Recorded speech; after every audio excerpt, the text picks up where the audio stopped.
Good evening, Blue Jays fans. We are on the eve of I want to say, Blue Jays being on their last rites series with the Oakland Athletics coming to town. 3 games coming up and 3 back of the Oakland Athletics. So it really does feel like this is it. It's Jaybird watching with Adam and Craig, presented by Stadium Scene. Gentlemen, how are we doing? What's going on? Good, man. Like the show is entitled, "We Have a Window of Opportunity." Yes. Yes. Is it? We shall debate about that as the show goes along, based on what we were talking about in our text group this morning. But there has been a little bit of better baseball, I want to say, the last 6 or so games. I mean, maybe some luck, some incredible pitching, maybe some timely hitting, as the Blue Jays took 2 out of 3 from the Detroit Tigers over the weekend at Comerica Park and came home to play the Baltimore Orioles. And I would say, other than Monday, barely ended up winning the series against the Orioles 2 out of 3, a 5-4 win last night. So, you know what? 4 wins and 6 opportunities. That is better than what the team is doing after they were on their West Coast trip and came back from their West Coast trip. Basically, since that George Springer grand slam against Boston, it's been a pretty much a bumpy road and a lot of disappointment, a lot of bullpen leads coughed up, untimely hitting. The offense has gone dry. But Craig, we'll start with you. Does beating Baltimore and Detroit 2 out of 3 times, not even mixing in a split there, but you know what? They won the series in both of them. Does that give you any sort of hope now that we're into September and you have about 4 weeks of games left for the Blue Jays to go on any sort of last run to make a last-ditch effort at getting into the postseason? The biggest thing I think that they got going for them right now is the fact that the pitching is definitely on all cylinders. We even saw that with Barrios finally coming to form with the littlest of changes. We're going to talk more about that too. But to the fact that if they can finally start hitting the ball, and if we got Springer back in, there is a chance. I'm not saying anything. I'm not trying to give everybody gloom and doom here, but to that point, they have to drive in these runs that they've been leaving on the bases to be able to supplement this fact. These shouldn't have been close games, especially against the Baltimore Orioles. You know, the Tigers, I will give you the fact, if you literally null out the month of April, they are a winning ball club for this season. So there's something going on in Detroit that is heading in the right direction for their development. So they weren't going to be the easiest of tasks to begin with. But to that point, the Baltimore Orioles should have been a pushover. And even these scores that we saw on them, we shouldn't have had been relying on a win in the 8th inning last night, especially. And then to that fact, Steven Matz had one bad inning where he walks in a couple of runs, and that ball game looks completely different. So there's a chance. The right things have to happen, but the offense needs to start clicking, and I think we're starting to see the signs of that. Adam? I don't know. See, he's going to give you the doom. I gave the yeah. I don't know. Dr. Doom. I don't know. We you brought up the exchange in our group chat about the Blue Jays and their chances and whatnot, and I sent over a tweet. I forget who tweeted it out, but Goldberg, right? There you go.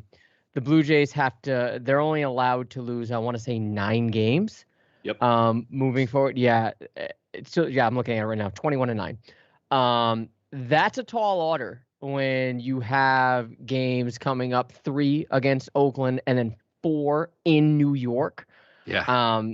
You can forget about I don't want to bury the lead in terms of predictions, but you can forget about the Baltimore series because I think, even though we did lose a game, I think we should be able to handle that. But then you got Tampa Bay right after that. It's tough.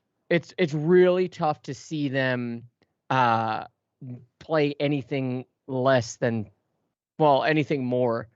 anything better, I should say, than what they've been playing.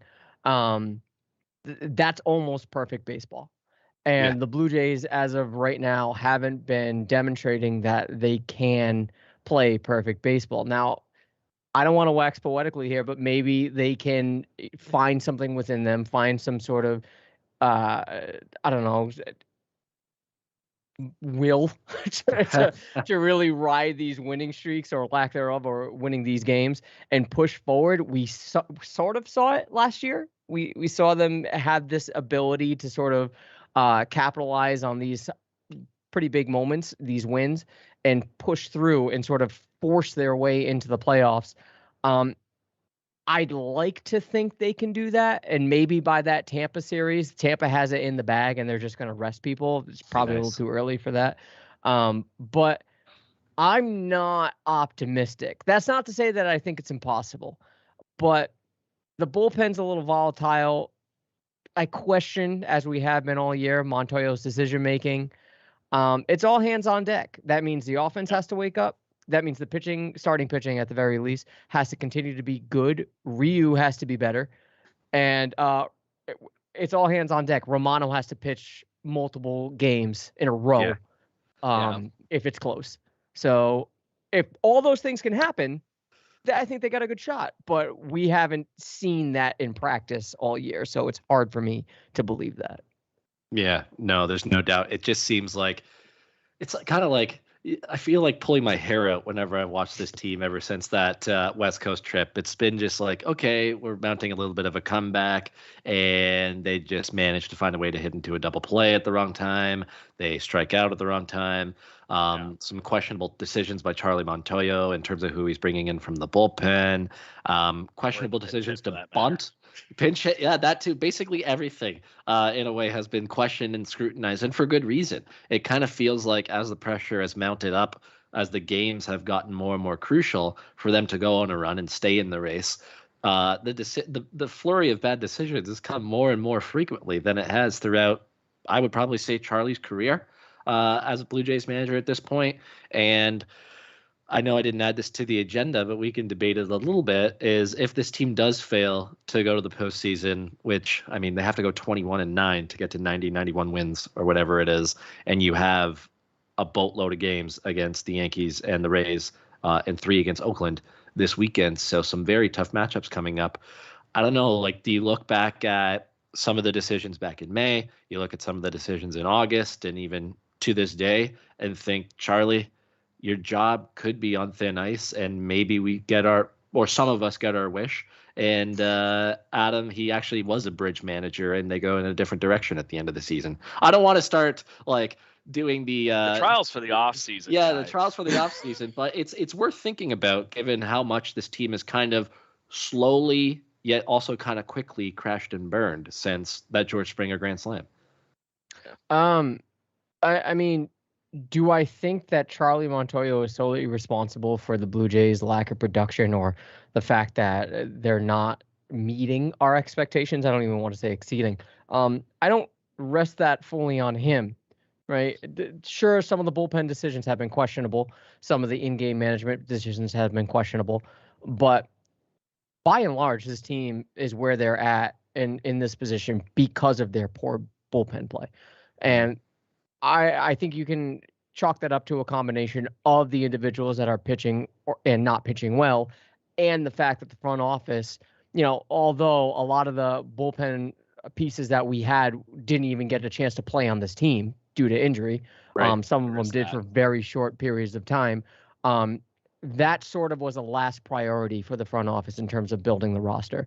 Maybe they revisit that next year and say, okay, we're going to take the ball and we're going to really push all our chips in. Charlie, this is your last chance. Right.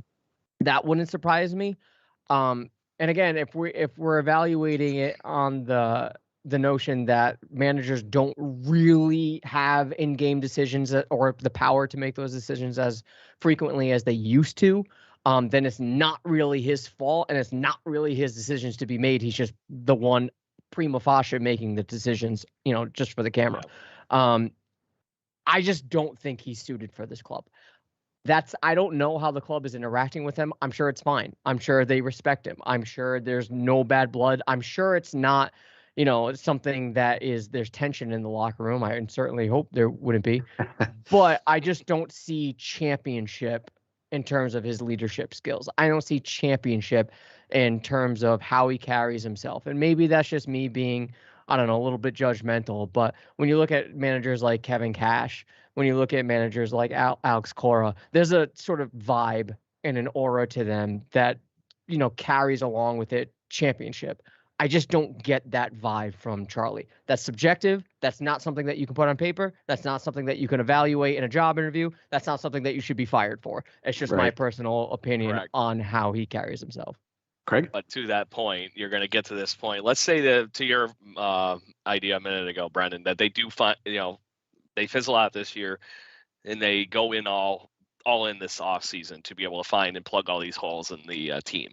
What if they get off to a shitty start in April next year? Yeah, he's gone. There's no way in hell. This is the same. This is the same situation on how Cito Gaston got hired to be the Blue Jays full-time manager back in the day. So at the time, I forget the gentleman that lost his job, but he comes in 1990, and they ended up having a winning record in that window there with Cito at the helm. And it was enough to push for a playoff spot that year. That was pretty impressive for him to be able to do. So it's going to come, if it doesn't come this season, that shit or get off the pot time is going to come to if they want to stick with Charlie Montoyo or not. And I will say right now, I don't see how they're not throwing money at this offseason. So that's going to happen. I think it's one of those things that's going to solve itself really quick. But it's one of those things that obviously they can't do anything about this season, but I was shocked that they gave him the extension that they did without having something a little bit more in the frying pan, at least cooking, right? But to that point, it's a young team and he was doing well with the young guys. We'll see what happens. But like I said, I think the trial happens after a few more months here. Yeah. We'll see what's going on. And maybe that's one of those things we do right before the spring training with how that off season goes. We were just talking about. Right. No, I think you both made good points there. And yeah, we will obviously, just like we've done the last couple of years, do a full-scale trial on everybody after the season is done, including Charlie. But yeah, I mean, I think it's worth thinking about this early on because after the trade deadline, that was pretty much the closest that we had to, all right, we're going for a playoff spot probably since 2015. 2016 was a little bit of patchwork. I'd say 2020 was, other than Taijuan Walker, a little bit of patchwork, but also gambling that you could get something out of Robbie Ray and the other additions that they had made in 2020. Plus, that's a weird year. We all know that. It was only 60 games, and they squeezed in an 8-team American League and 8-team National League playoff system. So probably the first time since 2015 they had a full-scale buy-in and going for it for a postseason spot, and it looked like it was going to work out really, really nicely. They got off to that incredible 9-2 run in those 11 games when they were back in Toronto, and after they went out to LA on the West Coast and they kind of sputtered against the Angels. George Springer gets hurt against the Mariners, and then they come back and get swept by the Nationals, and then you know what? Here we go. You lose 2 out of 3 to the Tigers. And then they were able to split against the White Sox, and then here we are, right where they are. So I don't know. Charlie, I think will trial again, as I said, but I think you guys are right. He does open up next season as the manager, and to be fair to him, this really was the first full season that he's had in a go for it, win now mode, right? Because 2019 was a full 162, and that team wasn't expected to do anything. Last year was last year, and so yeah, I think he kind of, because of 2020, has bought himself an extra season of managing, but that remains to be seen. You did make a good point there, Adam, and I know this wasn't on the agenda either, but I'm also thinking of topics as we go too. That the bullpen, obviously, that's been an issue pretty much the entire season. And you go back and look at the acquisitions of Trevor Richards, Adam Simber, Joaquim Soria, and Brad Hand. And Brad Hand was DFA'd just the other day by the Blue Jays, and they gave up Riley Adams for him. And you know what? Do you think the front office is kind of regretting not being a little bit more aggressive in adding bullpen pieces? Or was it just kind of like, you know what? There's some good arms in here. They're not great. Let's take a gamble and see if we can get something out of them. What are your thoughts on losing Riley Adams for Brad Hand, and ultimately that trade's now nothing and goes down as a pretty bad one. But also, do you think they regret not being a little bit more aggressive to fortify the bullpen? In the trade deadline, you mean? Mm-hmm. I guess it depends on the asking price. They clearly went all in with their starting pitching aspirations to get Barrios and to have him for an extra year. So that was advantageous. And again, I don't necessarily hate that trade. I don't necessarily hate the Brad Hand trade either. I just wish that we could have used Riley Adams to get something a little bit better. When you examine just the two pieces by themselves, you can say to yourself, okay, we weren't going to have a place for Riley Adams on this team. Gabriel Moreno is the guy of the future here, so it's not like there was still going to be a logjam. And, Kirk is still going to be on this team, and maybe even Reese will still be on this team. So there's 3 catchers right there. So not to mention Jansen came back and hit a home run the other There night. you go. Yeah. There you go. And they're talking up the connection with him and Ryu as well, but despite the loss. So as an individual, do I hate the fact that we don't have Riley Adams anymore? No, because I don't think he was going to get regular playing time, and good for him that he's getting regular playing time with Washington. However, I just wish we could have traded him for something better. Right. When you make this trade and you sort of hype up the fact that the bullpen is better, and half of the reason why you made that evaluation is now playing for the New York Mets, it sort of makes me question your decision-making process. And maybe it was a little bit more of, all right, we're going to not sort of evaluate this as best or as much in a robust form as we could or would have if this was the offseason or whatnot. And don't forget, they were chasing him then too. It might have been a bidding war. Maybe Riley Adams was the chip to push it over the top. I don't know. But am I upset about it? No. Do I think that they need to do a better job with their bullpen evaluation of talent? Yes. I think the biggest mistake we're going to reflect on in the offseason, no matter what happens with this team, save for a World Series victory, which probably won't happen, is the fact that they didn't go after, what's his name? Dude for Chicago, played for Liam Hendricks. There you go. Yeah, Hendricks. The fact that they weren't more aggressive acquiring him, because if Liam Hendricks was in this bullpen, I think we'd be much closer to a wild card spot, or maybe even holding one right now. Yeah, I think they'd be holding one. Craig, same questions to you. So I agree with you that you would never on paper ever assume that Brad Hand was going to be as rough as Brad Hand was. Brad Hand all of a sudden looks like he is clawing and hoping to stay with a major league career all of a sudden with what the Blue Jays fans saw and what the end of the Nats career there for him saw. So the Mets fans are now hoping to get another Blue Jay cast-off that can all of a sudden recapture some kind of previous year form. I name Marcus Stroman, Kevin Pillar. How many Mets guys now? Lots. I think even Brandon Drury is on the Mets right now. What's his name? Sean Reed Foley. Is Sean Reed Foley on that team? Sean Reed Foley was the one that was traded when we went. There you go. Oh yeah. So Yennsy Diaz has been up at some point for the Mets too. I can't say he's a cast-off though. Yeah. He was so young. We all knew and loved Sean Reed Foley as the next great Blue Jay closer, but yeah, obviously he never got there, and Jordan Romano beat him to the punch. So there is that. Yeah. But it's amazing what the hell is going on and what haphazardry we've had to do with our bullpen. And a couple people on our Twitter account mentioned, what do you think that, now we have September call-ups, what does Nate Pearson do for this bullpen with his velocity and all that kind of stuff? That's exactly it. You are hoping for a lot from Nate Pearson to come and solidify that spot that you just tossed Brad Hand out of, right? So there's a lot going on in this bullpen, and it's been a continually moving, molding, like amoeba at this point for the whole season. It hasn't stayed still for 1 or 2 seconds.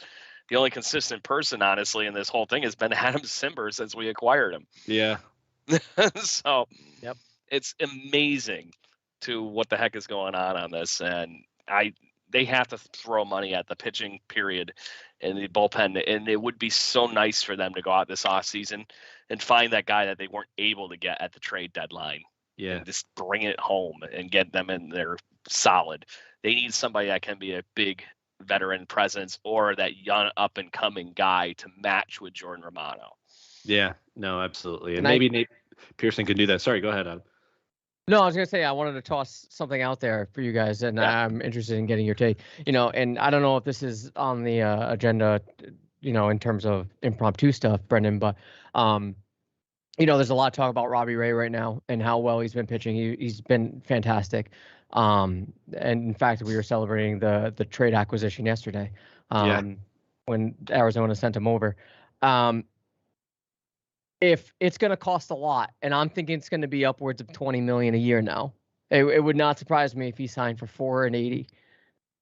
If that was at the cost, or rather the disadvantage of signing solid bullpen arms, are you making that move? I am. Ooh. Yeah, I think I am too. Yeah, I think you do it. I think you have I enough. mean, it's more innings, period. You know. Yeah. More innings. And honestly, that's what it is right now. You need more consistent innings, and that's what they haven't been getting all season. Consistent innings, period. And that's rotation and bullpen, in my opinion. So. Yeah, I'd pay that. But to that point, the rotation's been a lot better. Yeah. No, the rotation. Steven Matz has been incredible in the month of August. Like they showed yesterday, I think he was 3-0 with an under 2 ERA. So he's really righted the ship again outside of that one inning last night. Player of the month, Robbie Ray. Yeah, I mean, he just keeps on getting better and better. And truly, like I'd be shocked if it's not between him and Garrett Cole at this point. I know Rodon and Lance Lynn might be in there, but there's some injuries for a couple of them. So Robbie Ray has a shot. I would not be surprised if he's a finalist and in the top 3. He's just getting better and better as the season goes along. But yeah, Adam, to answer your question, 480, if that's what it takes to get him back, I'm doing that in a heartbeat because I think that's the starting price. Yeah. It would not shock me. I'm not saying this is what he's going to sign for. Yeah. Would not shock me if it was 5 at 100. It really wouldn't. Or if it was 5 at 110. It just wouldn't because he's earned it at this point. And you want the longevity. If the Blue Jays in terms of their pitching, what did Ryu sign for? 4, right? 480, yeah. Yeah, I see him exceeding that. And if the Blue Jays are going to be bold to sign a pitcher for 5 years, that's bold. Because chances are in year 4, he's not going to be that good. No. You know? So. But to that point, if you're looking at the contract for that 5th year and you're expecting it to be rough, right? Somebody like Ryu versus Ray in that argument, I would give the 5th year maybe to somebody like Robbie Ray because one way or the other I could put him in my bullpen and let him throw gas. True. You know, outside of the fact that his arm might fall off by then, I don't know. Or he cuts the circulation off to his pants. I have no idea. Yeah, no, I'm going to try not to throw any more impromptu topics at you guys because it wasn't on there. But no, it's great. And that's what I love about this show and doing it with you guys is we can do that and bring up items that are not on the agenda that either of us send over to each other. And it's the reason it's called an agenda, not a script. That's right. Yes, it isn't a script. But yeah, you know what? As we get closer to the off season, which hopefully is a little bit into mid-October, but not looking likely, the conversation around Blue Jays land and Blue Jays Twitter will be Marcus Semien or Robbie Ray. If you can only pick one, who is it? And I'm sure this conversation is not going to go away until one or both are signed or go elsewhere. So it's going to be a lot of Robbie Ray and Marcus Semien from here on out. You can bet that. Let's turn to some positives from the last 6 days and a bit. And that is, let's start with Jose Barrios. He started on Sunday at Detroit, a place he's very familiar with from his days with the Minnesota Twins. And after some rough outings that really dated back to his Angels start on that last night of the Angels series before going to Seattle, he bounced back in an incredible way on Sunday afternoon, where he threw 7 innings, 11 strikeouts. The Blue Jays ended up winning, 2-1 on Sunday, and they were able to walk out of Detroit winning 2 out of 3. Adam, we'll start with you on this one. How crucial is it for Jose Barrios, to get back to his form from his first 3 starts as a Blue Jay? Because, like you said, if they do want to have a chance to get to the playoffs, they have to be virtually perfect. And that's all 5 guys in the rotation going out there and throwing 6 or 7. At this point, with the way the offense has been, 1 run, 2 runs or less to give them a shot to win. So how are you encouraged that hopefully the small mechanical adjustment is enough to get Barrios to finish the season strong and maybe go on a run? Yeah, Craig, I think you and I touched on this last week that, we were concerned about his struggles and having a game that he can just sort of have a pick-me-up to carry over into his next start is crucially beneficial. And this is exactly the best case scenario that we saw from Barrios. 7 strong innings. First of all, being able to go 7 is huge. a rarity. Especially after that. Yes. That was a huge improvement that quick. It was nuts. Mm-hmm. Mm-hmm. And, with 7 Ks. Good stuff. Am I encouraged? Yes. Do I expect that kind of production every start from here to the end of the season? No, but that doesn't mean I expect him to be as bad as he was previously. I think somewhere in the middle is fair to assume, and if he exceeds that, perfect. There's nothing more that you can ask for. But we traded for him for a reason. We gave up some substantial draft capital. Prospect capital for a reason, and everybody knows what it is. If he is not performing the way the Blue Jays have anticipated, and we have anticipated him to perform, they're not making the postseason. We said in the beginning, all hands on deck. You need to play near perfect baseball, and the margin for error is so incredibly thin that just a poor outing going 4 innings or 5 innings even, it's just not going to cut it. So you got to push through. And if this is any indication of how he's going to be within the next couple of starts, these crucial starts, yes, I'm encouraged. And yes, I'll be white knuckling my chair, don't get me wrong, but I'm at least resting my laurels in the back of my mind saying, all right, he had a good outing. Let's just see what he can do. So I'm a bit more relaxed when it comes to Barrios compared to how I was watching him in the beginning of the Detroit game. Right. Yeah. Craig? I've had the pleasure of I'm almost cheating. I've had the pleasure of watching Jose Barrios since he was in the Minnesota Twins minor league system, coming and playing here in Rochester, New York all the time. I've seen him and knew he was going to be something big. And to me, I saw this as a bump of the road, those couple starts that we have, just like his April was this season. And I knew there had to be something wrong. Did I think it was anything like this, where there was that big of a mechanical thing? That he full on took the whole over the head everything out of that. Yeah. Super simplified, and this is more Pete Walker voodoo dust magic, whatever the hell you want to call it. And he just broke it down. They had to have been talking about it, and whether it was a confidence thing, a mechanics thing, whatever it might be, to that point where they were, okay, let's just try this for a couple of, probably bullpen sessions. The pen sessions probably went incredible. And he goes, you know what, just try it and carry it over a game and see what the heck happens. And then we got to see what it did. You pitched 7 innings for the first time as a Blue Jay. You had 7 strikeouts, and you took a team to school. And like I said, the Tigers are an up-and-coming team. It's not like they're slouches. There's a lot of young talent in that lineup. They just haven't learned how to play at the major league level yet. So it could have came together just like that Angels game against them and just been the perfect lineup of the, screw you over, that kind of like thing, right? So to see Barrios come out and do that, I agree with Adam. You can't expect that every start, but I'm thinking it's going to be closer to that avenue if this kind of work continues to pay off for him than to the point of being in that weird ballpark where we were seeing Steven Matz and Stripling battling back and forth. I think he's closer to what we saw yesterday than he is going in that other direction.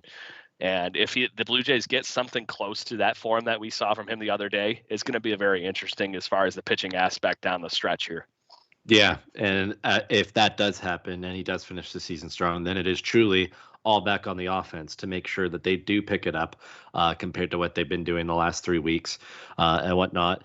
Yeah, his next start is Saturday against the Oakland Athletics. And as we've said a couple times, huge series. Kind of like last rights, as I said at the top of the show in the intro. This is a huge opportunity for the Blue Jays, being 3 back in 3 games against Oakland coming up. And if Barrios can deliver a win, that would be huge. And that's why you pick him up to win games like that. Shifting gears to the offensive side of things, Vladimir Guerrero Jr. looks like he may start to be coming out of his little 3-week slump, or actually kind of close to an all-month thing. August wasn't very kind to Vladimir Guerrero Jr. He still hit a couple bombs early on, and then he really hit a rut. Pretty much when the whole team hit that rut on the West Coast trip, to be completely honest. So, Craig, it was just Baltimore. And it was Baltimore pitching. So how much are you buying into Vlad being back? Because after those 2 home runs the other night, and then again, what was it, Tuesday? Everybody's like, yep, he's back and ready to go. So are you on the yep, he's back train, or are you going to let's see what he does against a little bit better pitching first? I'm on the this is the return of Vladdy Vicious, right? That's where I'm at. Guys, that's my terminology for when he goes off is Vladdy Vicious. So, but to that point, I agree. Yes. Okay. it was the Baltimore Orioles. But the thing I'm going to take away was those at-bats they did hit the home runs in. That one guy was stupid enough to throw him 2 curveballs in a row. And then he goes, you know what? He didn't throw either of those across the plate. I'm just going to sit slow and see what happens. And he destroys it. And so, yes, that was probably a dumb mistake to throw 3 curveballs in a row, but that was a pitch that pitcher was confident in. And I would have never thought he was going to throw a 3rd curveball again in a row. So he tattooed it. So to that point, the confidence level for Vlad is back. And when Vlad is having fun and confident at the plate, major league pitchers should be hiding in their shells. It's just how it is. We saw it all at the beginning of the season. That confidence is back. And I really do not see him. Like I said, maybe it's not this kind of a series consistent, but it's going to be him hitting the ball again. It's not going to be this dismal slump that we saw him just come out of. It's going to be fun to watch. Remember how last year we were talking about him playing third base and how a big thing that I recognized was the poor production at third. You're worried about that bleeding over into the offensive side of things, and maybe, making mental errors or actual errors in the field would, sort of make him lose focus at the plate. And maybe that's what contributed to performing so poorly at the plate. And this year we're seeing him sort of blossom.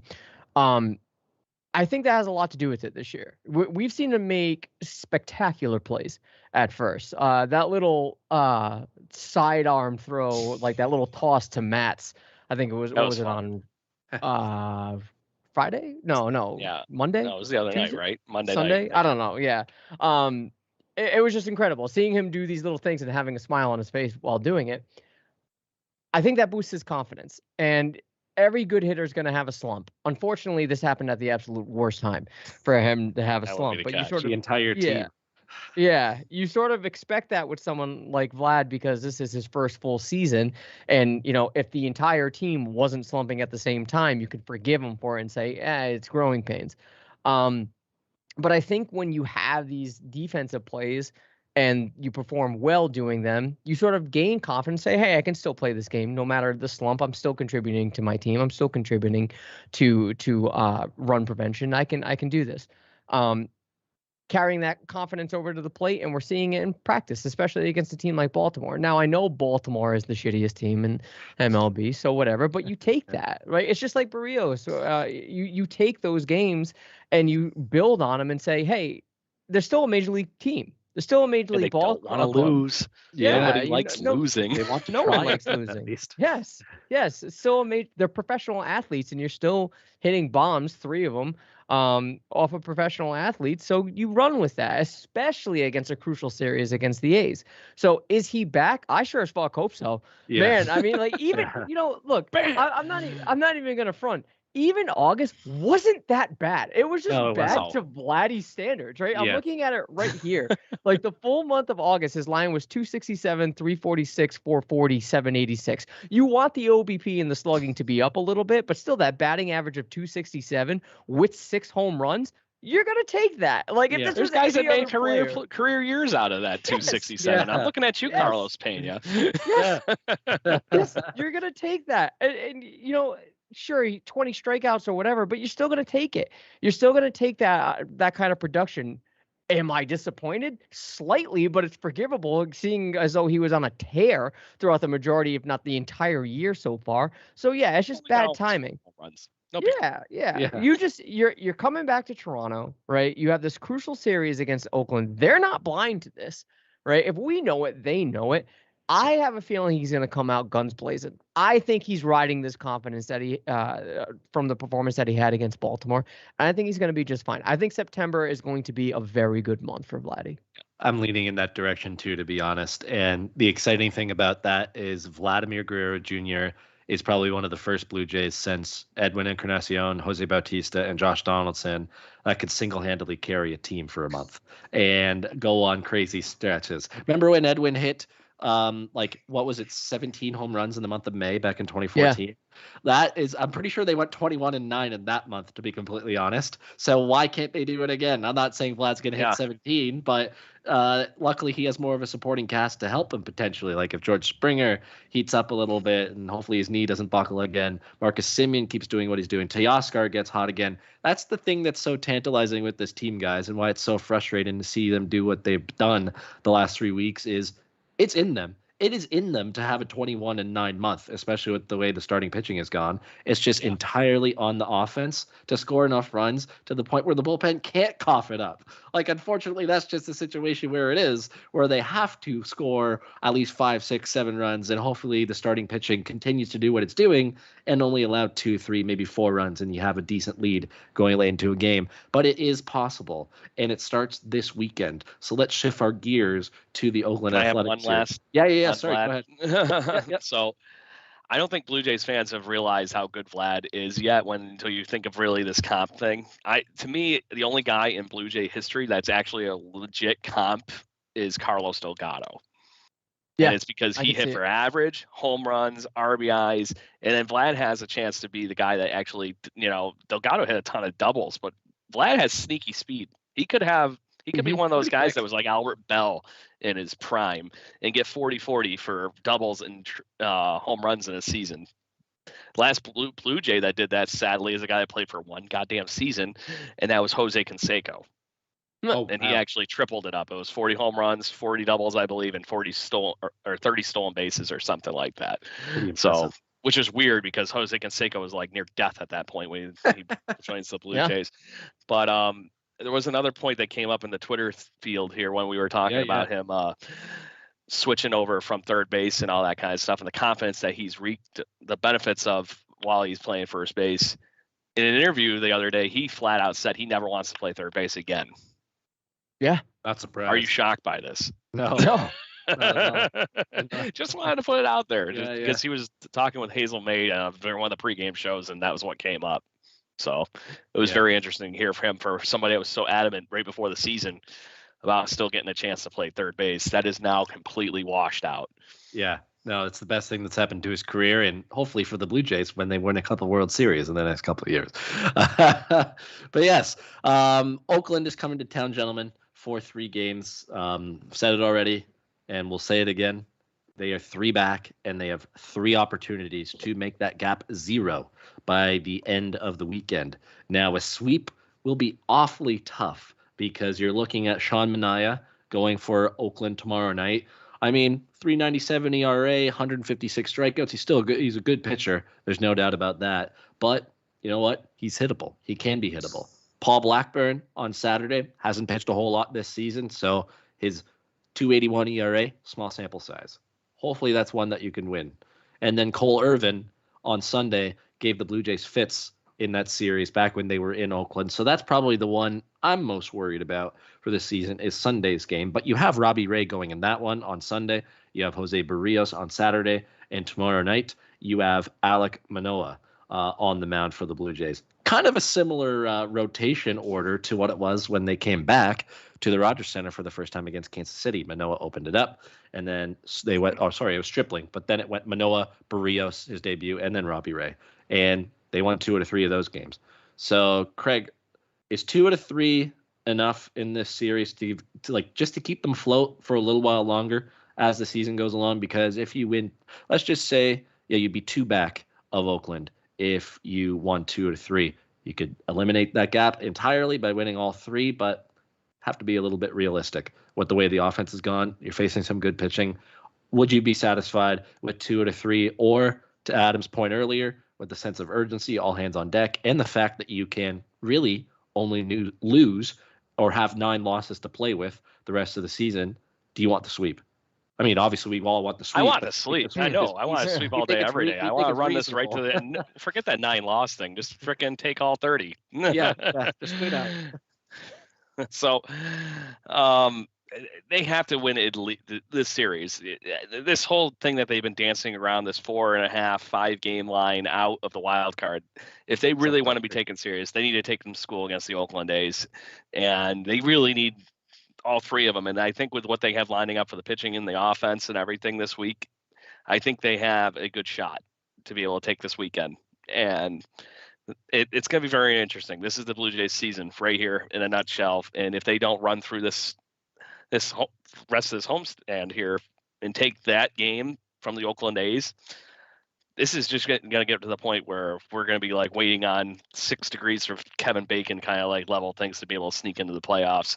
And it's going to be like you guys seen that movie Little Big League, right? They had the 1 game playoff. It's going to end up like that, where they're all going to be sitting in the locker room waiting for somebody else to determine their fate. Or for Adam and I, Bills fans, kind of like level of inception into the playoffs. But it has to happen this weekend. They have to take it to school, and they have to find a way to get on these Oakland A's pitchers. And I don't see the offense for the Oakland A's taking it too rough on our pitching that should line up for this weekend. I know it's quote unquote, like you said, TBD, but we kind of have an idea who's going to be pitching, and they're going to be fine. I think they're going to come out. This is, like I said, this is the weekend that they're going to put up or shut up. And I think they know that, and they're going to be there taking them to school. Adam? So it's not just what the Blue Jays have to do. It's what the teams that they're competing with have to do. So this is the position we're in. This is why it's all hands on deck, and this is why you definitely need a sweep. Because if you look at the Yankees have a 3-game series against Baltimore at home this weekend. All right. So at worst, they're going to go 2 out of 3 there, right? Boston has a 3-game series at home against Cleveland. They just beat the Rays last night. They're up 2-0 right now against Tampa. So you can, again, at worst, they're probably going to go 2 out of 3 against Cleveland, right? So, and again, Seattle is going to Arizona. Yeah. And they're probably going to take 2 out of 3 there. So, like, it's not just what the Blue Jays have to do. They have to sweep, and they have to hope for some unexpected losses by the aforementioned 3 clubs. If you're not going to sweep the A's, and the Yankees are going to take 2 out of 3, Boston's going to take 2 out of 3, Seattle's going to take 2 out of 3, you're probably just going to be where you're at. Yeah, you're gonna stay where you're at. You're not going to be that far ahead, if at all, right? And maybe you're ahead of Oakland at that point because Seattle will win and trump them, but you got to do better than that. So you have to sweep. You have to sweep. And I'm not saying if they don't, it's over. But it's closer to being eliminated than being in the wild card. Right. Even if they sweep. It really depends on what the other teams around them are doing. So right now, I'll accept 2 out of 3 and hope for the best from the other teams. But realistically, you need to sweep. Yeah. Yeah. That's unfortunately my line of thinking as well. 2 out of 3, you know what? I'll be okay. Let's evaluate, see where things are on Sunday going into Labor Day, and make a hopefully rational thought process after that and be like, okay, there's a chance. You just have to win 3 out of 4 against the Yankees, and then you got to sweep Baltimore. That's just where it starts to get like all sorts of crazy scenarios where, you do have to work in some sweeps. But I'm just pulling it up here. Let's just, for argument's sake, as I pull up the wild card. Summarize your guys' point. You're bringing Oakland down to our level. Yes, exactly. You got to bring them back. So, Adam, you said Boston's winning 2-0 right now over the Rays? Yes. Yeah. And they won yesterday. Yeah. So the Blue Jays not played tonight are idle. They'd be 5 back of Boston with a loss. So, while you could gain ground on Oakland, there's a chance that you could close the gap to 0, but not gain any ground potentially on Boston, and you're still 5 back. So you got to hope that Cleveland at least wins 2 there. And then I forget who Boston plays after the Indians. But, you get the point. I got you right now. They're playing Tampa. So that's advantageous, but it's at home. Right. Yeah. So hopefully the Rays can sweep 2 there too. But it's crazy. To the point of E-Rock on our Twitter, if you can't beat Oakland, you're not going to beat anybody the rest of the season. No, exactly. I agree. Yeah, I agree. Same. How do you especially expect with especially with the New York series right after. Yeah, absolutely. So get the momentum against them and keep working up. Yeah, we're all in agreement, gentlemen. 2 out of 3. You know what? Evaluate, see where you're at on Sunday and going into Monday when you go into Yankee Stadium. But if you have a sweep, that hopefully gives them confidence to roll into Yankee Stadium and be like, you know what? We could take 3 out of 4 here. And then you play Baltimore. The thing that sucks about the way the schedule goes, and that's what we'll go into for rolling into our next topic, is You play the Athletics, then you play the Yankees. Those are too tough. Then you play the Orioles. Then you play the Rays. Then you play the Twins. Then you play the Rays again. Then you play the Twins. Then you play the Yankees. Then you play the Orioles. So it's tough series, easy series, tough series, easy series. And I think that's what's going to make things maddening the rest of the year is you might get some hope and optimism after next weekend when you beat Baltimore 2 to 3 times or hopefully sweep them, but then knowing, oh shit, now we got to play the Rays. And then right after that, okay, we have our chance for optimism again and to make some ground, we play Minnesota for 4 games. Oh shit, right after that, we play the Yankees again. So yeah, those last few games of the season, just with the way the schedule breaks out, just thinking about that, it's maddening. It's just going to be like, yep, that just feels like that's how the season is going to fizzle out. It's just like, yeah, there's going to be some hope. We're all going to get excited, and then we're going to get let down.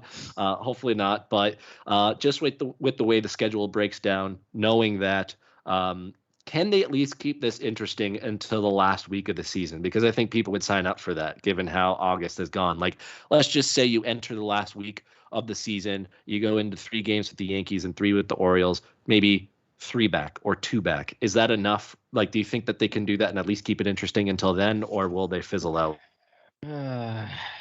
It's tough. Come on, typical Blue Jay fashion. They got to keep stringing you along. Yeah, I mean, I like it. I like that because then you're still clinging on to hope and the dangling carrots in front of you. Just even after that Baltimore series, you have Tampa Bay right after that. I know. That is at the drop too, right? Twice too. Like, yes, you have a Minnesota in between, but the first Tampa Bay series is at home. Then you go to the Trop. Okay, right.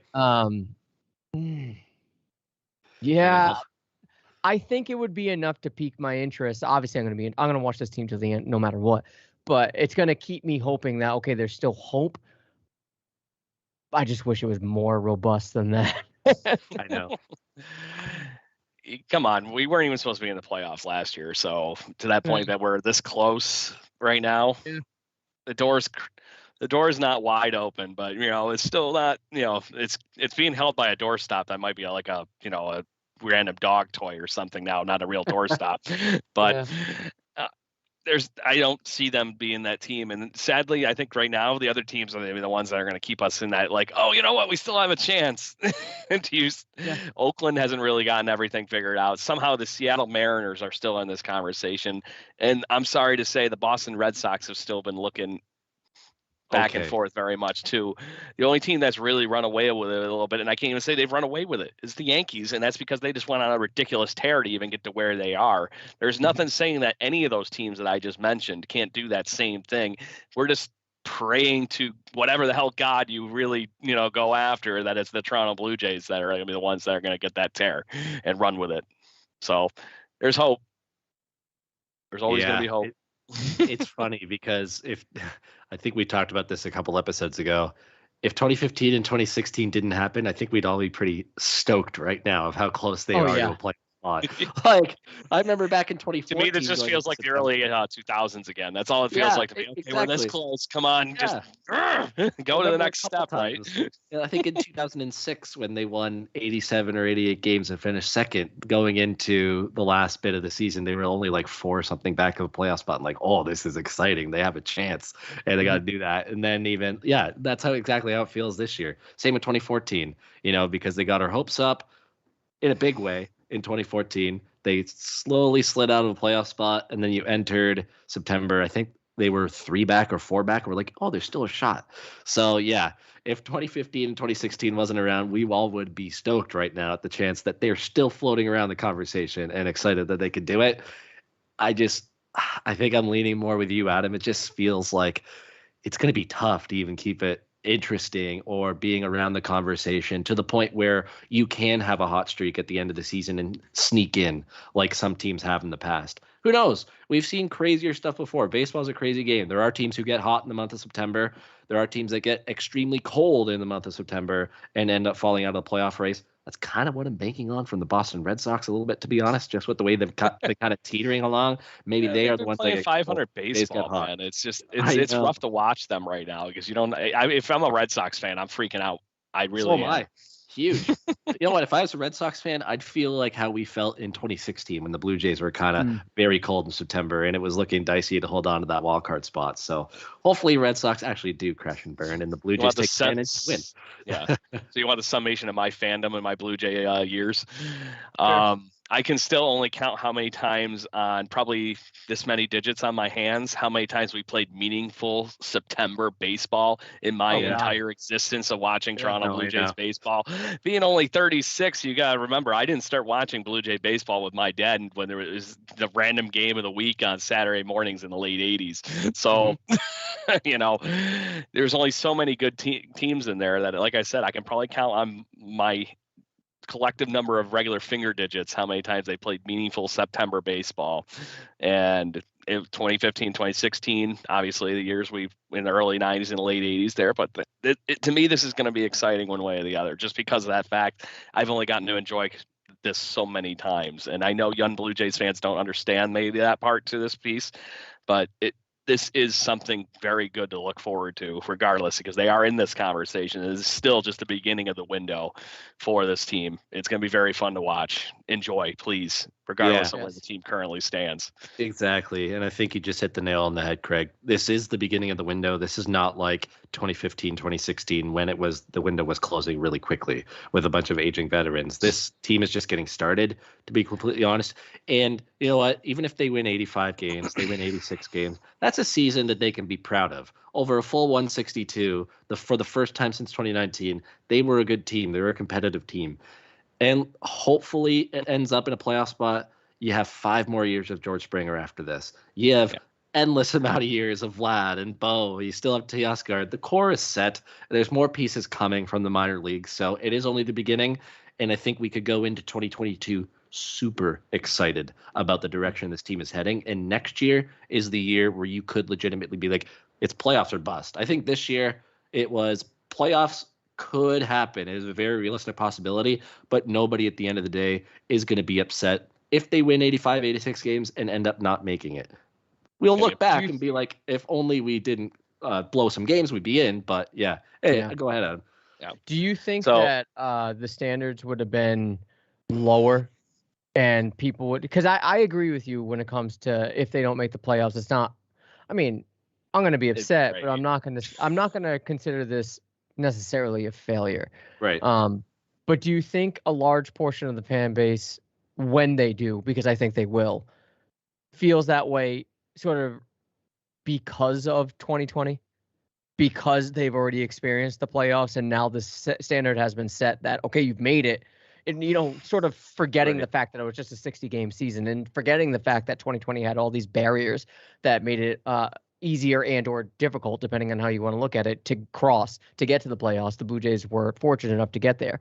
Do you think that because they made the playoffs, people are saying, well, you've set the standard, you got to get there or else it's a failed season? I hope not. I hope not. I think either, that's but where it's I can see your point. Yeah, I can too. Absolutely, I can. And citing George Springer and Marcus Semien just pushed that over the top. Obviously. Yes. Oh yeah.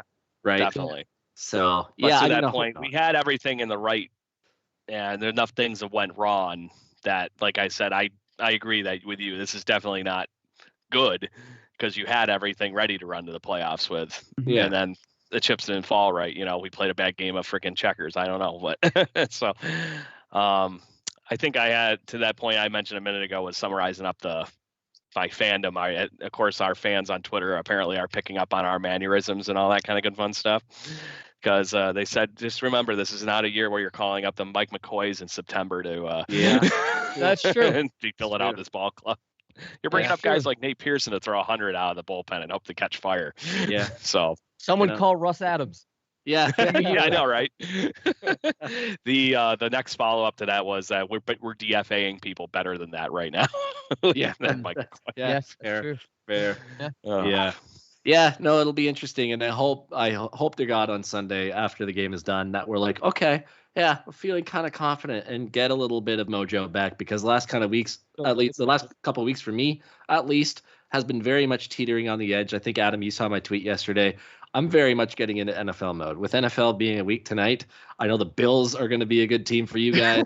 The 49ers hopefully will be healthy. There's a lot of reasons for us to be excited about our football team and the start of that season, which we all love. Probably very close to the same amount as the Blue Jays, but it's very close to being like, okay, I'm like fully in football mode. In baseball, I'll tune in when I can.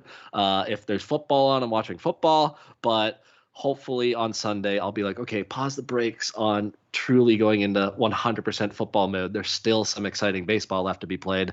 We'll see. It starts this weekend. Blue Jay podcast every 3 weeks. You better get your game. Well, with that, guys, Craig, was there any other comments or questions on the Twitterverse? Bobby K says we're the cutest Blue Jay podcast. Just saying. I told him he should hurry up and get on the show. We can make this the hottest Blue Jays podcast. Yes, absolutely. Adam, any other thoughts? Craig, any other thoughts, questions, or do you guys want to go into Picks to Click? No, I'm good. Just do it. Knock on desk. Let's do it. Let's do it. So you forgot to get remind me. I texted it to Adam last week. If it's not recorded, that's fine. Shit. Yeah. If it's not recorded, that's fine. I kind of bailed on you guys from hopping on the show, so that is fine. That's my penalty. All good. Oh, he's a forfeit loss for last week. Yeah, that's Adam's what I'm hearing. That's all right.